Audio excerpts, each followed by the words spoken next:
Hello and welcome back to Tesla News. My name is Marian and I'm your host today with plenty of more news regarding Tesla. We will look into the comments of Elon Musk in its new interview in Norway. It's pretty interesting what he said. We will look into some details here, but pretty much the main message here is that he is working on its master plan. We do know that he has said that already quite a few times in the past, but he's still working on it.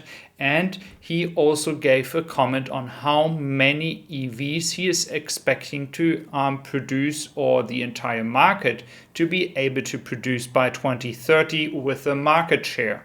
Just as a reminder, even though that is here in German, we have 6.5 million EVs being sold by 2021. So this was already a good achievement with a share of 9.5%.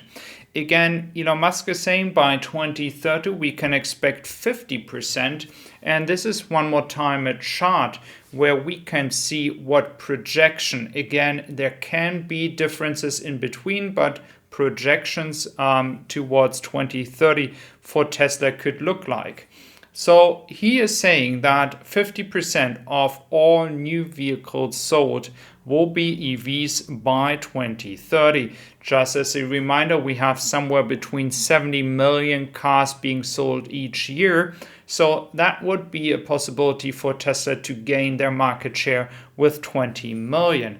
Again, in the 20 million, there will be autonomous driving as well. But nevertheless, that is where we are looking at. And 2035, 85%. But again, I think we all agree that this process could be much faster than expected. He also went into details what the issue will be to scale production. And it's not the raw materials, it's actually the refining. So refining is the issue here. And we have seen the cathode factory here in Austin that they are working on.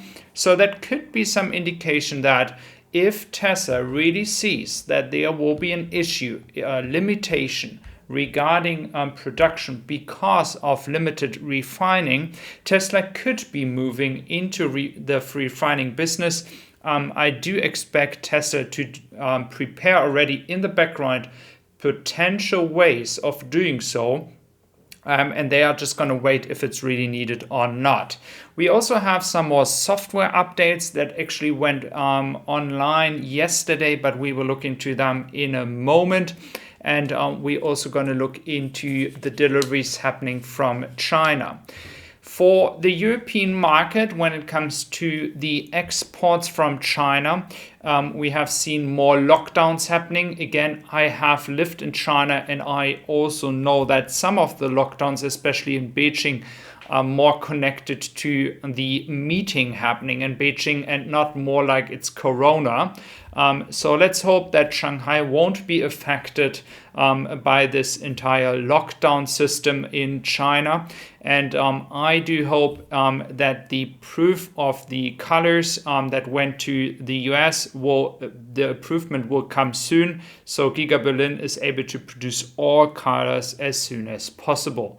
For the expansion we have been talking about in Germany, just as a reminder, there was an expansion planned, then they hold it back. Now Tesla's making a meeting with all the locals because they just want to be transparent. They want to talk to them. They want to make them, giving them an idea what Tesla is actually planning nearby to their town. So I find that strategy very good. Tesla has learned that these people that live there, that just want to have direct communication. So there will be an open event to talk to them.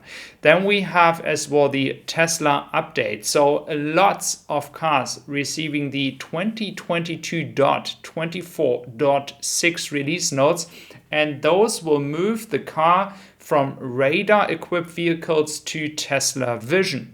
Very important, it's not clear yet what is happening with the older cars, if that is going to happen to all the cars or where the limitation is going to be. So Tesla Vision is supposed to come. Furthermore, there are little changes as well. First of all, Adrian here in Europe, in Germany, had to actually manually search for the update and then was able to download it. And some people were actually sharing online that the tire pressure is a new symbol that you can see in your car. And this symbol is actually not seen by me in Germany yet, as well not from Adrian and my boss, who actually downloaded yesterday this new update, didn't see that as well. So maybe something that is only available right now in the US. I do expect that this icon could be coming to the European market as well very soon. Let's see. I think it is a very nice sketch to see the tire pressure in a button up there as well. Then we have the Glovis Companion in Southampton. So all the people from UK, more cars are coming to you. Afterwards, it should be going to Zeebrugge. Then we have the Glovis Challenge, the Glovis Sunrise, and other ships on their way to Europe. Again, all shipments have been being done right now. So right now it is starting all over again. This entire month will be for the Chinese market. Then we have here an update for the European market, 7,000 Model Y in Q4. Again, those are only those that Tesla is not capable of producing yet in Germany, which are the white seats, the bigger tires, and as well the colors red, blue, and gray. I do hope that this will change maybe even in the next 4 weeks. That's my hope. So it might be even lower the number when it comes to the 7,000 cars. Then we have more updates as well. The virtual power plant, we have a total of potential 50 megawatts that could be pushed into the grid. So we have around 3,500 people or families or houses participating here in this virtual power plant. So some critics might say, well, that's so small. What is the impact? But well, everything starts at some point, and we can agree that maybe this is not going to help an entire city if there's an issue. But on the other hand, we can also agree that everything is really starting in a small scale, and they are testing that, and it is actually working pretty well here. We also have here the grid event and what was pushed into the grid for around 3 hours. And so we can see a massive surge and then the normal decline. So again, take that into consideration. Everything is starting in a small scale, and just imagine how that would look like if 1 million households would participate. In Germany, a few people say, well, if the grid is having issues, I would need the electricity myself. Well, that is true. But again, there will be always some energy left. So thank you very much for being here today. I really appreciate your time. If you're new to my channel, do consider subscribing. I would really appreciate that. And I wish you a wonderful day.